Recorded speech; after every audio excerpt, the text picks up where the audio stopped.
What happens when 120 families buy their dream homes, only to find out the land beneath them was never for sale? In Texas, one HOA president's arrogance built a neighborhood on lies, and one man's patience turned the entire project into a ticking time bomb. Janice Morland wasn't the kind of person who settled for small victories.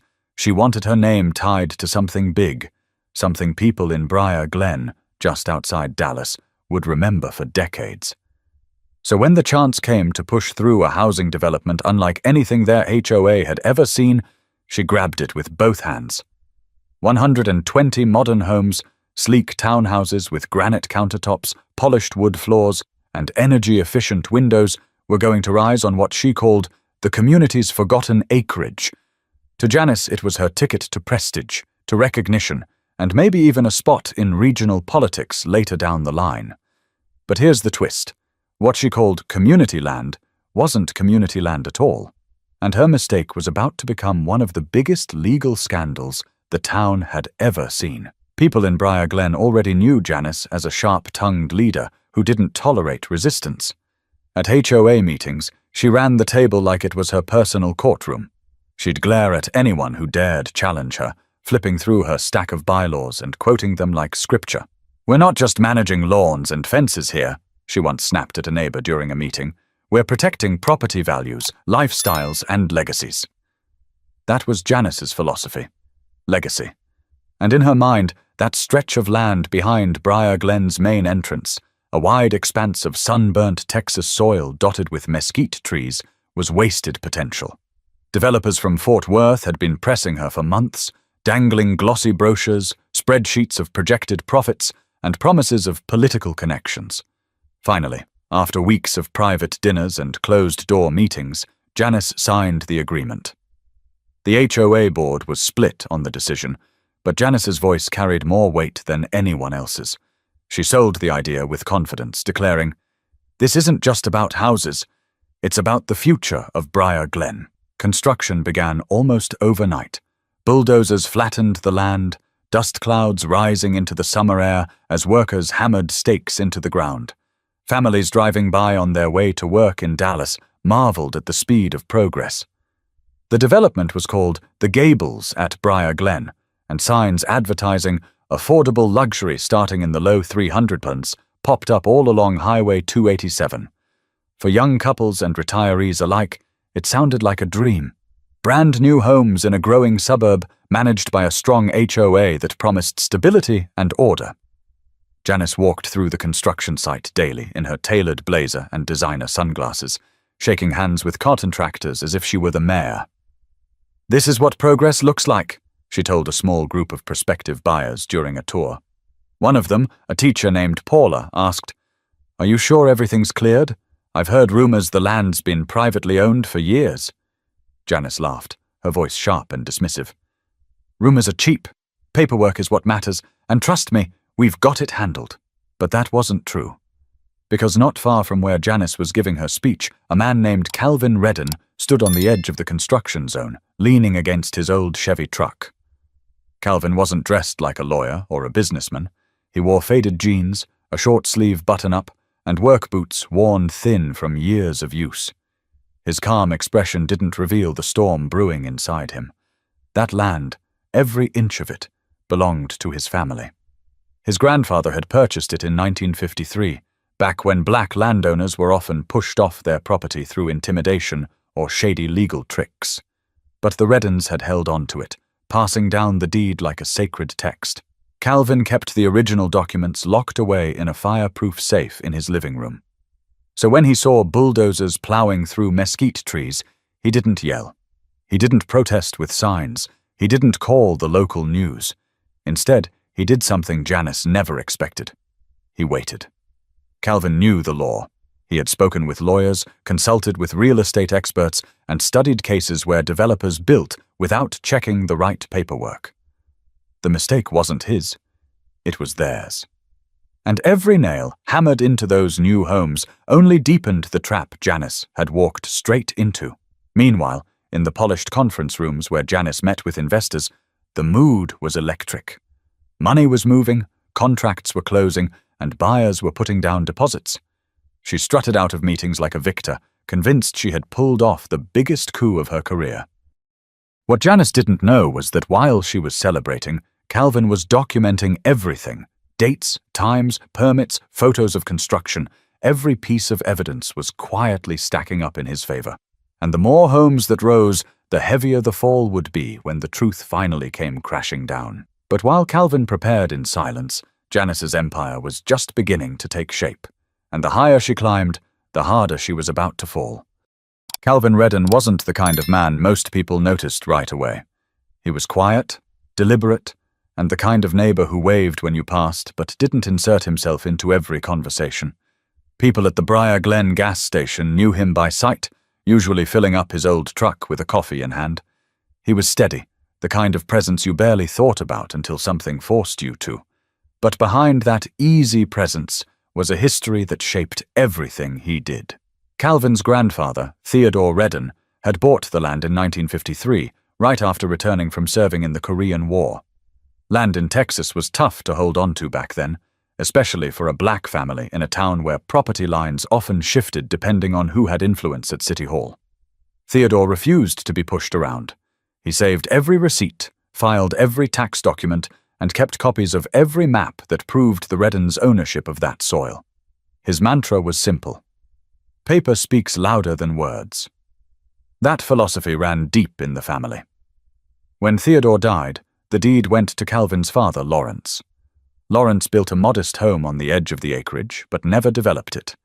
He'd tell Calvin as a boy, "This land is your insurance. Whatever storms life brings, this ground will keep you standing." Those words etched themselves in Calvin's memory. By the time the bulldozers showed up in 2021, Calvin had already inherited the deed, carefully sealed in plastic sleeves inside a fireproof safe. He didn't flaunt it. He didn't have to. He knew that piece of paper gave him power stronger than any board meeting or slick-talking investor. One afternoon, while construction crews were staking the ground, Calvin's cousin Jerome drove by and pulled into the dirt shoulder. "You gonna let him keep going like this?" Jerome asked, shaking his head as he looked at the machinery chewing into the earth. Calvin leaned on the hood of his truck, calm as always. "They're not building on sand, Jerome. They're building on my deed. Every dollar they sink into this place just makes the case stronger." Jerome frowned. "Man, they're putting up houses like it's nothing. You don't feel the need to stop it now." Calvin took a slow sip of water from his bottle before answering. "Why would I? Let 'em dig their own grave. When the time comes, I'll show the judge the papers. Simple as that." That patience set Calvin apart. Most people would have run straight to court or called the sheriff to block construction. But Calvin understood leverage. The more they built, the more families moved in, the more money exchanged hands, the harder the fall would be. He wasn't after revenge. He was after respect. His family's name, his grandfather's work, his father's words, none of it was going to be erased by an HOA president chasing clout. Meanwhile, Janice was still riding high. In HOA newsletters, she plastered photos of herself in a hard hat, smiling with developers under the caption, "Briar Glen, building for tomorrow." Local papers covered the groundbreaking, quoting Janice's line, "This project will redefine what suburban living means in North Texas." Calvin clipped every article. He wasn't sentimental about it. He just understood evidence. At home, his wife, Denise, worried about the pressure building. "Cal, what if they sell all those houses before anyone realizes the land isn't theirs?" she asked one evening as they sat on their porch, watching the last light fade behind the half-built roofs. "They will sell them," Calvin said quietly. "And every buyer will be part of my case. The HOA thinks they own the ground. The buyers think they bought into security. But the deed says otherwise." He paused and looked at Denise. "It's not just about the land. It's about proving our name means something." Denise reached over, resting her hand on his. "Your granddad would be proud." Calvin gave a faint smile. "He'll be proud when I win." By autumn, rows of identical houses lined the once empty field. Families toured the model homes, children ran across unfinished sidewalks, and realtors pitched the neighborhood as the next great investment. Buyers were reassured by Janice's confidence. This land was vetted by the HOA. she told one couple during an open house. "We've left no stone unturned." But Calvin had the stone, and it was heavy enough to crush the entire project. But while Janice's name was splashed across headlines, Calvin's name was still quiet, waiting for the right moment to thunder into the story. The gables at Briar Glen didn't just rise, it exploded into existence. From the moment construction crews broke ground, it was a frenzy of progress. Trucks rumbled through the narrow roads of Briar Glen, hauling in steel beams and concrete, while workers swarmed the lots with hard hats and tool belts. Neighbors who had lived there for decades couldn't believe how fast it was happening. Within weeks, what used to be open land covered in dust and scattered mesquite trees was transforming into a neighborhood of grid lines, foundations, and skeleton frames. To the families already living in Briar Glen, it was a mix of awe and irritation. Some admired the vision. "Finally, our property values are going to skyrocket," one resident, Patricia Kern, said at the local coffee shop. Others muttered about the noise, the traffic, and the arrogance of Janice Morland. But Janice didn't flinch. She was out there almost every day, striding across the construction site in heels far better suited for boardrooms than dirt lots, pointing out details, waving at developers, and carrying herself like a politician on the campaign trail. Investors loved it. Buyers lined up. Realtors boasted about the HOA's forward-thinking leadership. And Janice soaked it in like sunlight. At one site visit, she stopped a foreman in front of a nearly finished model home. "This is the crown jewel," she said, running her manicured hand along the doorframe. "When families see this, they'll know Briar Glen isn't just a place to live. It's a statement." The foreman nodded, more focused on his clipboard than her speech. "We're ahead of schedule. Should be ready for open houses in 2 weeks." "Perfect," Janice replied, smiling for the photographer she'd hired to document her leadership in action. But while Janice was building her public image, the buyers were building dreams. Young couples from nearby Fort Worth came to walk the lots, imagining barbecues in the backyards and holiday lights on the porches. Retirees drove down from Oklahoma, excited about settling into a warm community. A single mother named Dana Ortiz, who worked as a nurse at a hospital in Arlington, walked her 2 boys through the framed-out hallways of a house she had already put a deposit on. "This is your room," she told them, her voice bright with hope. The boys' eyes lit up as they ran across the bare plywood floor. It all looked perfect on the surface. But perfection rarely holds when the foundation is cracked. At one HOA meeting held in the Briar Glen Community Center, a few longtime residents started asking sharper questions. A man named Greg Simmons stood up, his folded arms showing his frustration. "Janice, who exactly owns the land those homes are sitting on? I've heard different things. Some folks say it's private, some say it's community-owned. Which is it?" Janice gave him a thin smile, the kind that barely masked irritation. "Greg, we've already addressed this. The land was reviewed, cleared, and secured for development. There's nothing to worry about." Greg pressed further. "Then why hasn't the county updated their property maps yet? I checked the records last week. That parcel's still listed under a private owner." A murmur went through the crowd. Janice leaned forward, gripping the microphone. "Mr. Simmons, I suggest you leave legal matters to people qualified to handle them. You want progress? Then trust the leadership making it happen."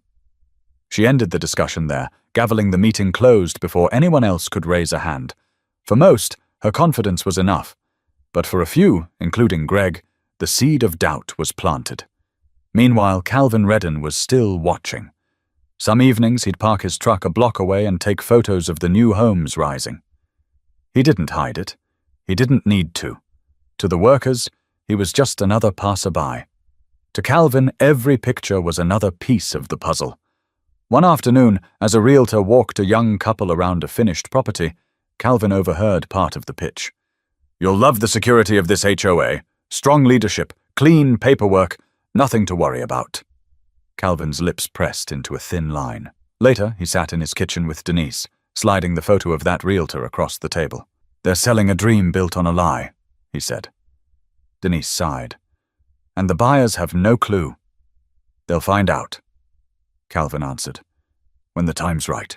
Back at the site, the homes rose faster than ever.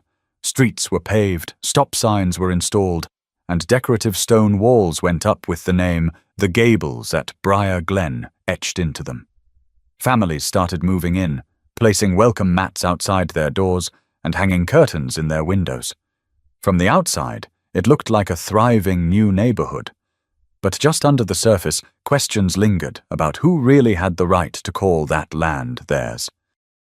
But while families celebrated their fresh starts, the truth about the land's ownership was a storm waiting to break, and Calvin held the lightning in his hands. By the time the first families carried furniture into their new homes, Calvin had already filled 2 binders with documentation. Every photograph was dated. Every copy of a building permit was neatly filed. He even kept a log of conversations he overheard between contractors and HOA representatives. To anyone else it might have looked obsessive, but to Calvin it was simply preparation. He didn't storm meetings, he didn't show up waving papers. That wasn't his way. His grandfather had taught him the value of patience, and Calvin had learned early in life that the loudest man in the room often lost before the fight even started. Quiet was his weapon, and in that quiet he was building a case too heavy for Janice Morland to lift. On a humid August afternoon, Calvin drove out to the edge of the development. The streets were freshly paved, the smell of asphalt clinging to the air. Children pedaled their bikes across the cul-de-sac, their laughter echoing between unfinished homes. He pulled his truck to the side, leaned on the door, and took a slow, panoramic video with his phone. His neighbor, an old friend named Troy Hammond, pulled up behind him. Troy was the opposite of Calvin, restless, quick to anger, never able to keep his opinions bottled up. He walked over, shaking his head as he looked at the rows of houses. "Man, this don't sit right," Troy muttered. "They're building a whole city on your ground like you don't even exist." Calvin closed the video and slipped his phone into his pocket. "They know I exist," he said quietly. Troy frowned. "Then why ain't you stopping them? You've got the papers. You've got the proof. If it were me, I'd shut this whole thing down tomorrow." Calvin let the silence stretch before answering. "If you swat a mosquito, you kill 1 bug. But if you let 'em breed, then when you spray, you wipe out the whole nest. I'm waiting for the nest." Troy blinked, then let out a low whistle.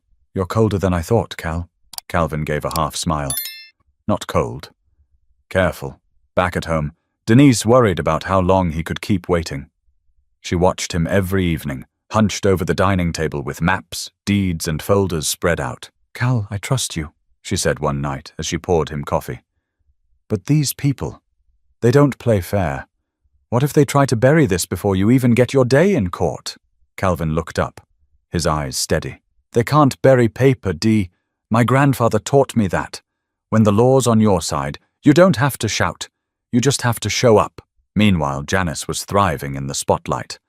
The local newspaper ran another feature, calling her the driving force behind Briar Glen's renewal. She cut ribbons, posed for photos, and gave interviews about the visionary leadership of the HOA.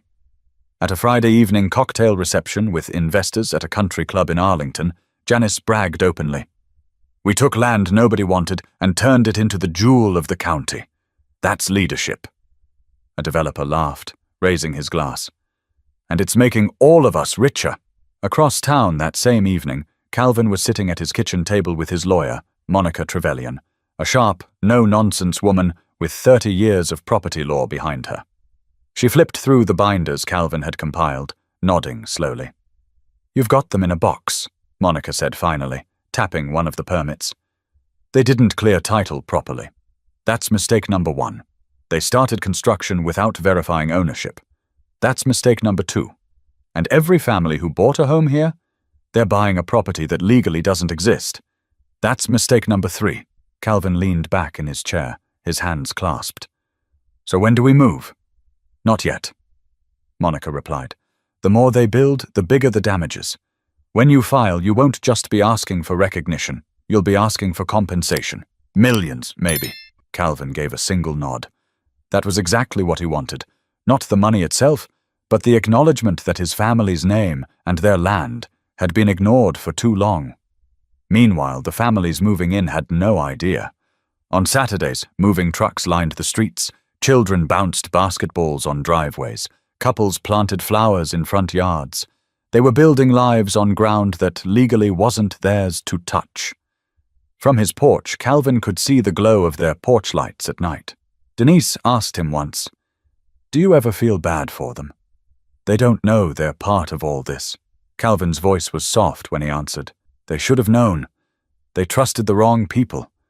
And sooner or later, they're going to realize what it costs to follow someone like Janice."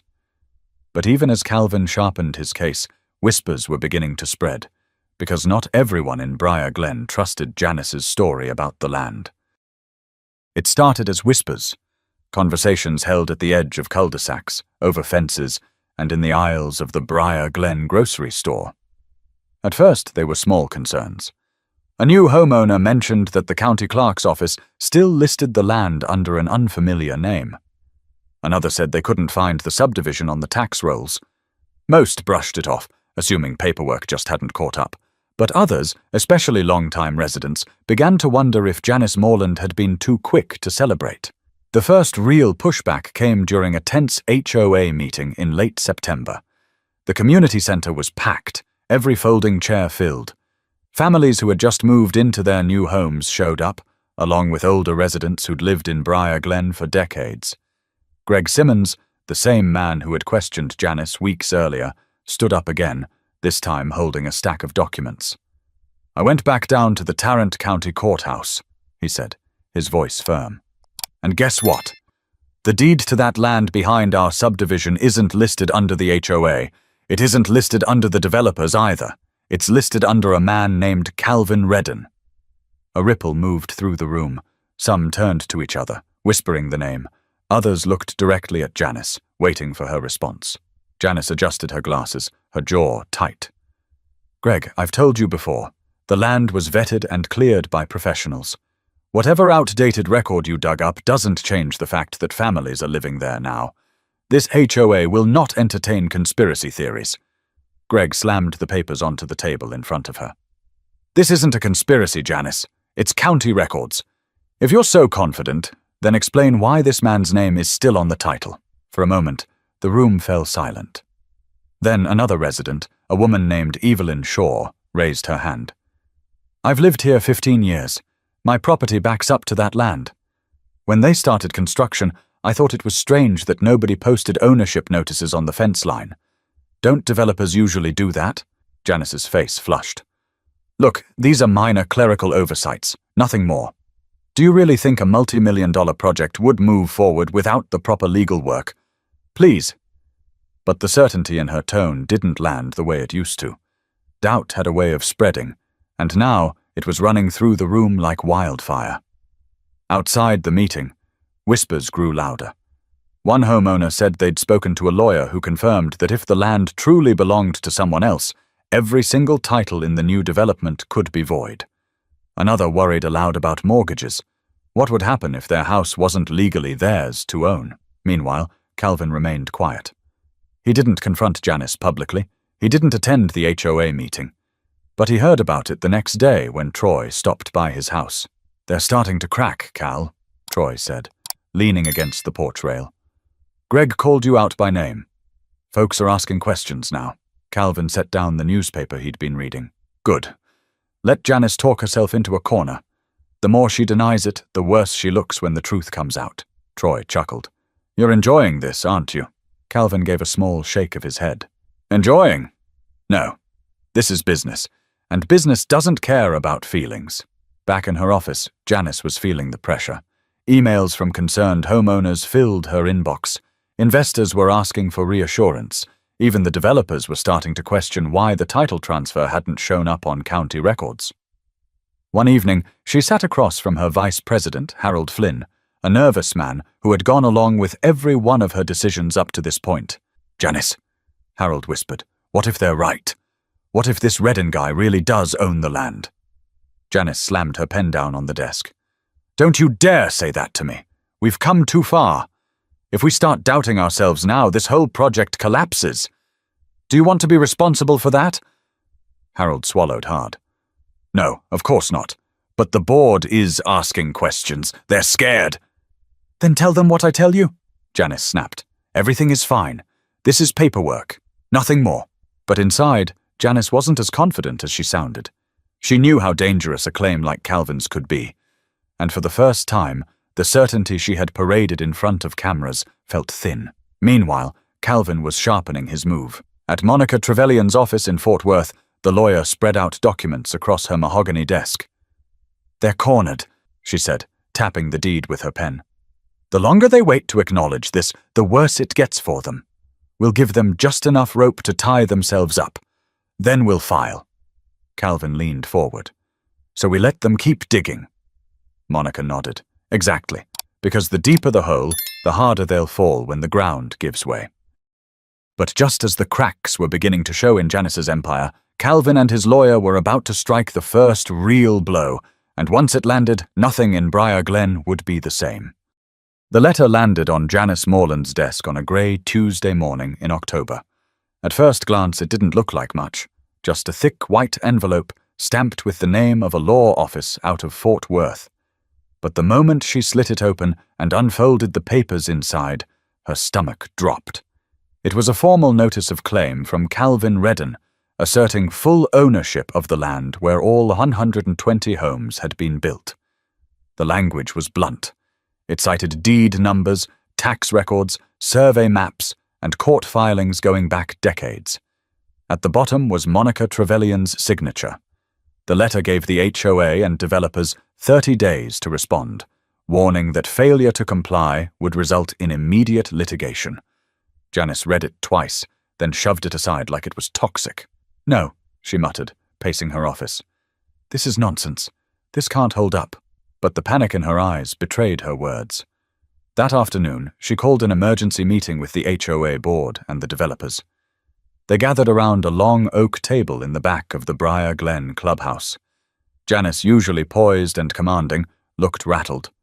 She slapped the letter onto the table. "This," she said, her voice sharp, "is an attempt at extortion."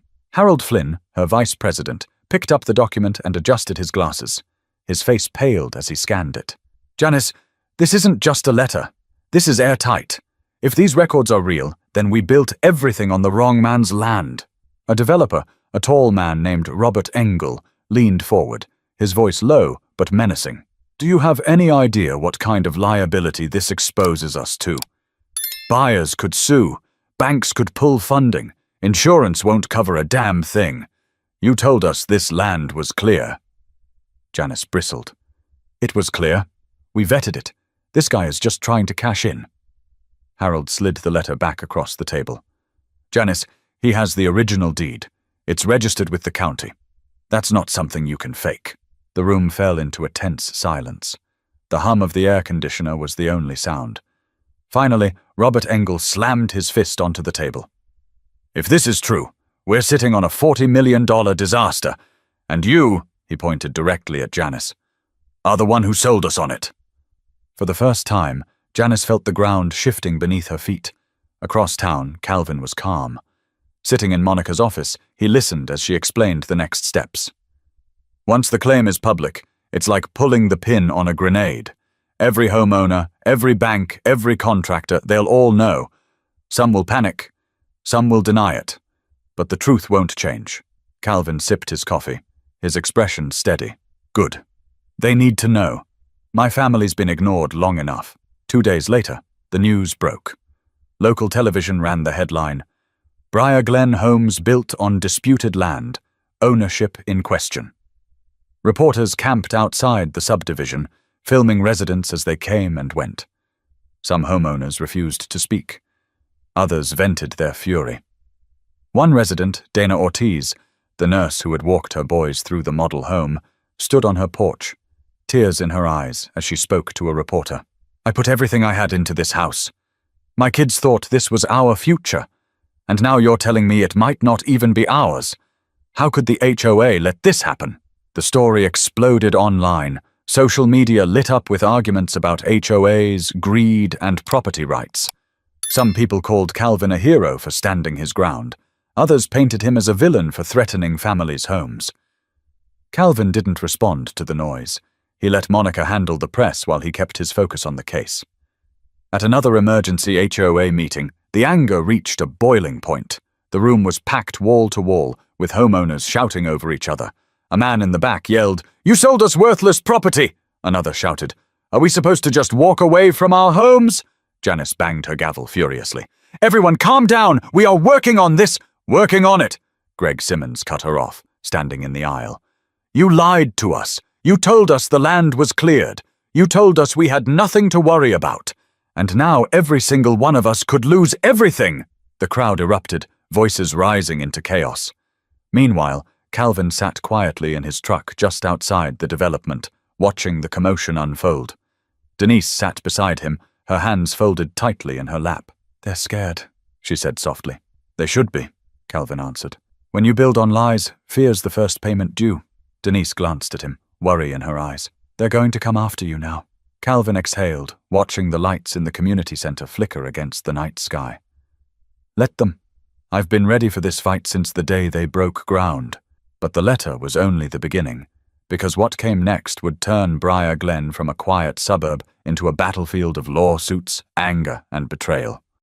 By November, Briar Glen no longer looked like a neighborhood. It looked like a war zone made of words, papers, and anger. The streets were lined with for sale signs that nobody wanted to buy. Realtors stopped showing houses. Contractors refused to finish the last 20 units because the banks froze their financing. And in the middle of it all, the homeowners who had already moved in felt like their lives were collapsing. Inside the community center, meetings turned into shouting matches. Families carried their children in tow, babies crying as their parents screamed at the HOA board. On one bitterly cold evening, Dana Ortiz stood up, her voice cracking as she spoke to the room. "I've been a nurse for 15 years. I've worked double shifts, weekends, holidays, all to save for a place my boys could finally call home. And now you're telling me we might not even own it? That this man could take it from us overnight?" She turned sharply toward Janice. "How could you let this happen?" Janice gripped the table so tightly her knuckles went white. "Mrs. Ortiz, no one is taking your home. These claims are exaggerated. The lawyers are sorting it out." "Sorting it out?" a man shouted from the back. "We're paying mortgages on houses that might not even exist on paper. You lied to us!" The room erupted in chants. "You lied! You lied!" Harold Flynn, pale and sweating, whispered to Janice. "We can't hold this crowd much longer." Janice slammed the gavel, her voice shrill. "Enough. I will not let hysteria dictate this community. The HOA is in control, and we will protect your property." But her words sounded hollow, and the crowd knew it. Outside the meetings, the chaos spilled onto the streets. One night, a group of homeowners confronted a realtor who had sold them their house. "You said everything was legit!" one man shouted, grabbing the realtor's arm. The realtor pulled away, sweating under the porch light. "That's what we were told. Don't blame me. Blame the HOA." Meanwhile, Calvin kept his distance. He didn't attend the meetings. He didn't argue with residents. He simply stayed in touch with Monica, who filed the official lawsuit in district court. The case named the HOA, the developers, and Janice personally. Damages, tens of millions of dollars. At home, Denise watched the news footage of angry homeowners storming out of meetings. She glanced at Calvin, who was calmly sipping tea. "They're tearing each other apart out there," she said. "They should be." Calvin replied. "They bet their lives on Janice's word. Now they know what her word is worth." "But do you ever feel sorry for them?" Denise asked. "They're losing homes, Cal." Calvin's gaze was steady. "My grandfather nearly lost his land to tricks just like this. Nobody felt sorry for him. He fought, and he won. Now it's my turn. The law doesn't play favorites. It only cares about paper." Back in the subdivision, tension built with every passing day. Children stopped playing outside. Neighbors stopped speaking to each other. Some blamed Janice, others blamed Calvin, and a few blamed both. What united them was fear. Fear that everything they'd worked for was slipping away. Janice, however, refused to accept defeat.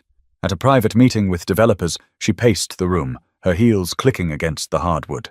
"We need to fight this," she said, her voice sharp. "Challenge his deed, discredit his claim, whatever it takes." Robert Engel, the developer, threw up his hands. "Janice, the man has 70 years of clean paperwork. There's nothing to fight.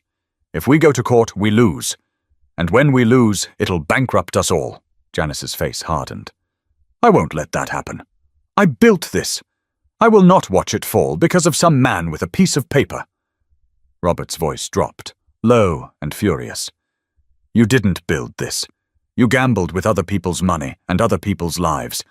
And now the bills come due." Janice turned away, blinking fast to hide the tears burning her eyes. She couldn't admit it. Not to Robert, not to Harold, not to anyone, but deep inside, she knew the truth. The empire she had built was crumbling. That same week, Calvin attended the first hearing at the courthouse in Fort Worth. He walked in quietly, dressed in a clean suit that Denise had ironed the night before.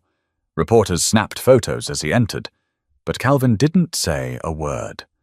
Inside the courtroom, he sat beside Monica, calm and collected, while Janice and her legal team scrambled with folders and laptops.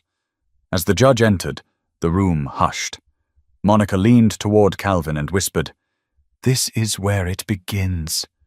But what started in that courtroom wasn't just a legal battle. It was the moment Briar Glen's chaos spilled into the public eye, and the whole country was about to watch. The courthouse in downtown Fort Worth was packed tighter than a Friday night football game. Reporters lined the hallways, cameras flashing every time someone walked through the double doors. For months, whispers about Briar Glen had swirled across the county. But now it was official. The dispute had landed in court. Inside, the atmosphere was tense. Homeowners filled the gallery, their faces etched with worry and exhaustion. Some clutched folders of mortgage documents as if the sight of their payments could somehow protect their homes. On one side sat Calvin Redden, calm and composed, his hands folded on the table. Next to him, attorney Monica Trevelyan organized her notes with surgical precision. Across the aisle sat Janice Morland and the developers, flanked by a team of expensive lawyers who looked more nervous than confident. The judge, a broad-shouldered man with a gravelly voice, opened the proceedings. "This case will determine ownership of the land known as the Gables at Briar Glen and the validity of all subsequent property sales. Let's proceed." Monica stood first. She didn't waste time with theatrics. Holding up a yellowed sheet of paper, she said, "Your Honor, this is the original deed from 1953, purchased by Theodore Redden, passed down to his son, then to my client, Mr. Calvin Redden. It has never been transferred, never been sold, and all taxes have been paid in full. We will provide supporting evidence from county records, tax receipts, and survey maps." She laid the document carefully on the judge's bench. Gasps rippled through the courtroom. Then it was the defense's turn. One of Janice's lawyers, a slick man in a tailored grey suit, rose to speak. "Your Honor, while the deed may be valid, the reality is that this land has been developed in good faith. The HOA, the developers, and the homeowners acted under the assumption that the property was available. To reverse ownership now would cause irreparable harm to hundreds of families." The judge leaned forward. "Counsel, are you acknowledging that the plaintiff is the rightful owner?" The lawyer hesitated, tugging at his collar. We acknowledge that the records are complicated. However, the development has already been completed, and the cost of undoing it would be catastrophic." From the gallery, a homeowner shouted, "Catastrophic for us, you mean?" The bailiff banged his gavel, restoring order. Monica seized the moment. "Your Honor, the defendants claim good faith, but good faith doesn't excuse negligence. They had every opportunity to verify ownership before building. They didn't. They gambled, and they gambled on my client's land. That's not an accident. That's arrogance." Calvin sat quietly, his face unreadable. But inside, he felt the weight of generations pressing behind him.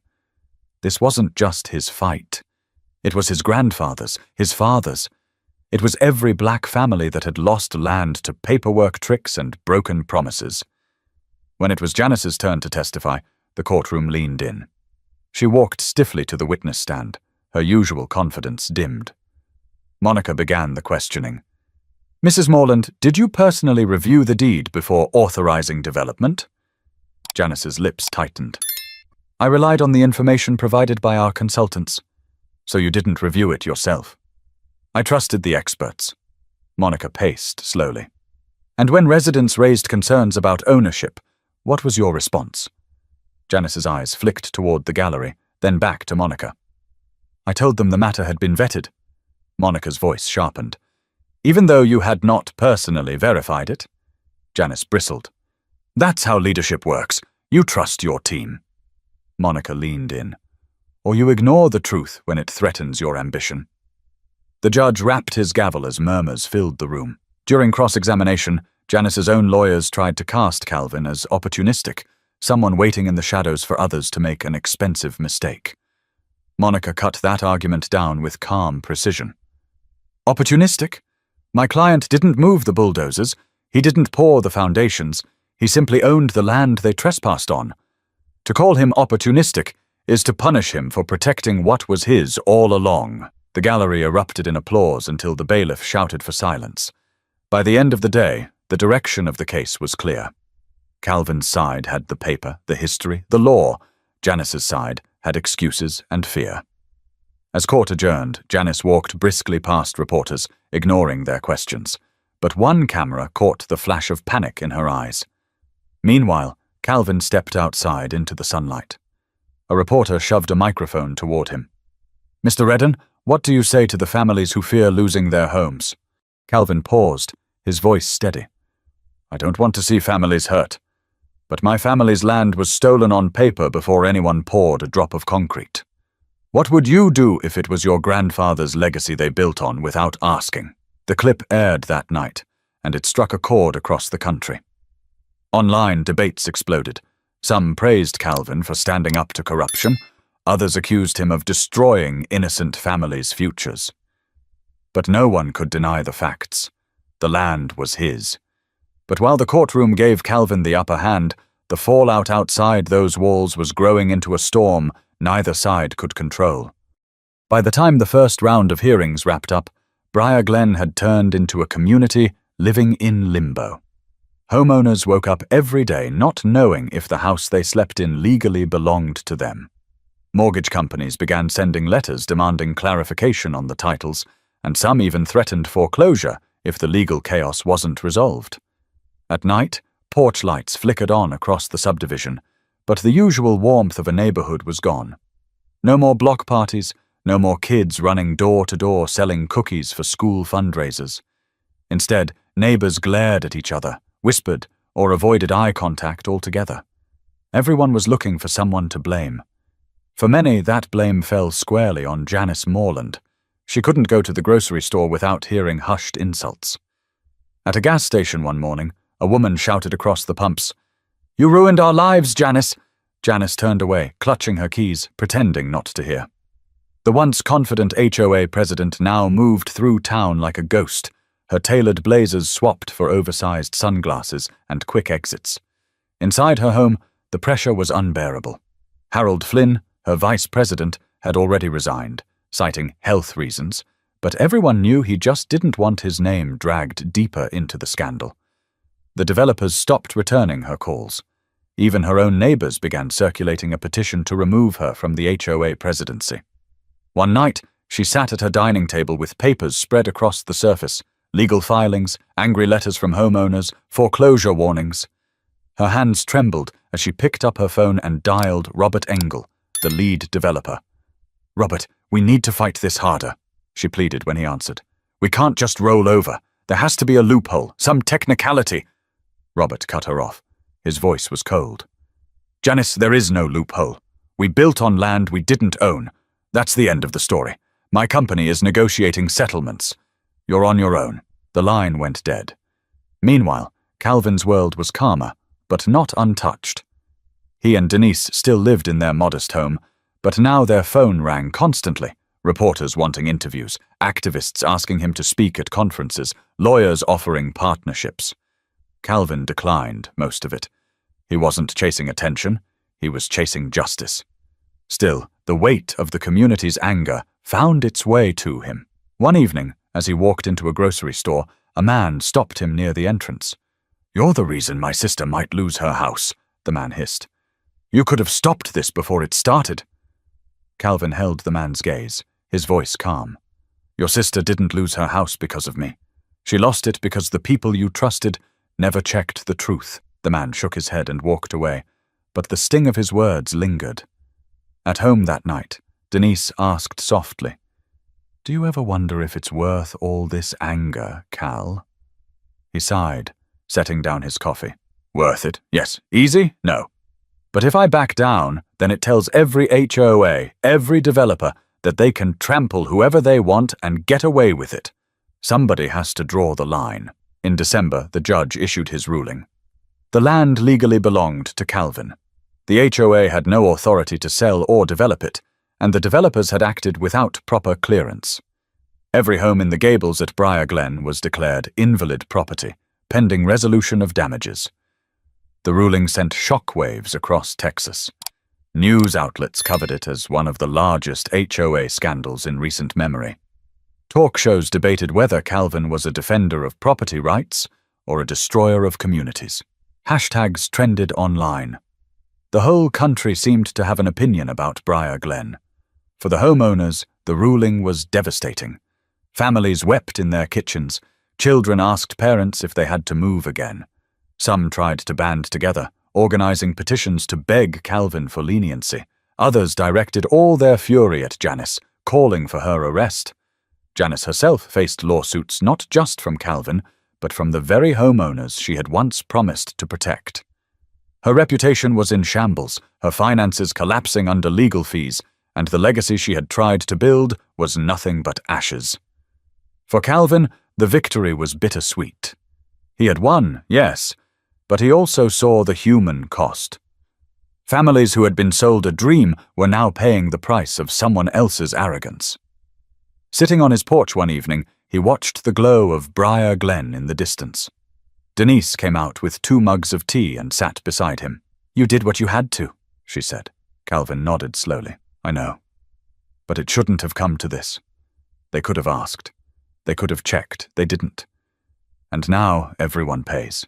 But even as the judge's ruling settled the matter on paper, the story of Briar Glen wasn't over, because the lesson it carried was just as heavy as the land it was built on.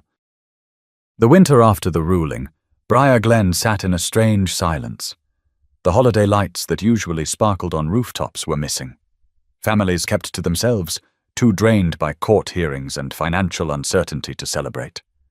For those who had bought into the Gables, the dream of home ownership had curdled into anxiety and fear. Boxes that had just been unpacked were being taped shut again. Conversations once filled with hope now revolved around lawyers, banks, and what happens next. Janice Morland, once the proud face of Briar Glen, was now a pariah. Her mailbox overflowed with lawsuits.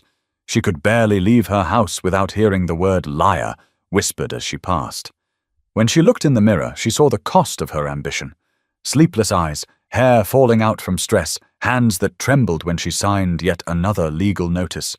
She had chased legacy, but left behind nothing but broken trust. For Calvin Redden, the outcome was clear but heavy. He had protected his family's land, just as his grandfather and father would have wanted.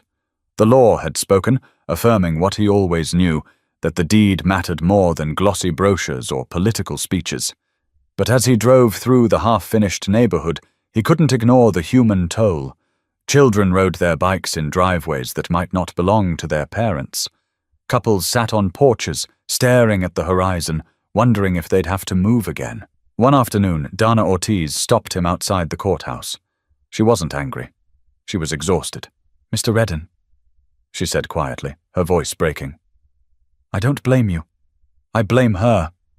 She glanced bitterly toward Janice's car parked across the street. "But please tell me, do we have to lose everything?" Calvin's expression softened. "I can't answer for the banks, ma'am. I can only answer for my land.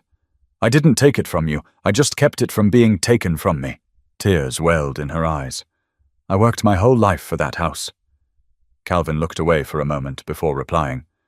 "So did my grandfather. For this land. That's why we're both standing here, fighting for something we love."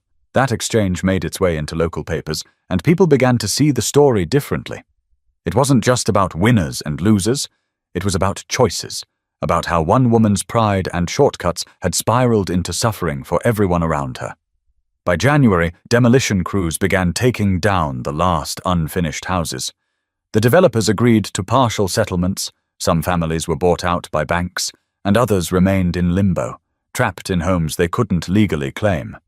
Calvin was awarded damages and full recognition of his ownership, but he refused to gloat. He stayed in his modest home, keeping the same quiet life he always had, never flashing the wealth he had gained from the settlements. In interviews, Calvin always said the same thing. This was never about money. It was about respect. Respect for the law, respect for history, and respect for what belongs to you. The story of Briar Glen spread far beyond Texas.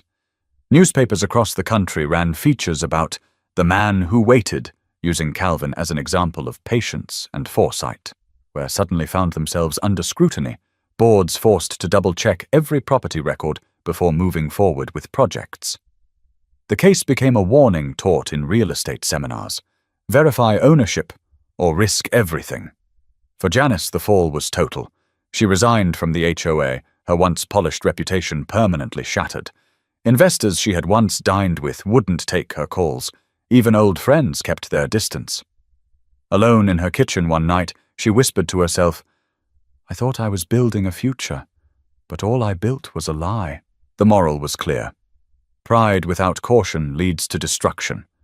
Ambition without respect for the basics, like truth and ownership, can ruin not just one person, but entire families, entire communities. In the end, Calvin's long game wasn't about revenge. It was about survival, about honoring the sacrifices of those who came before him. And in that way, the story of Briar Glen wasn't just about homes and land. It was about the cost of arrogance and the value of patience. So if you take anything from this story, let it be this.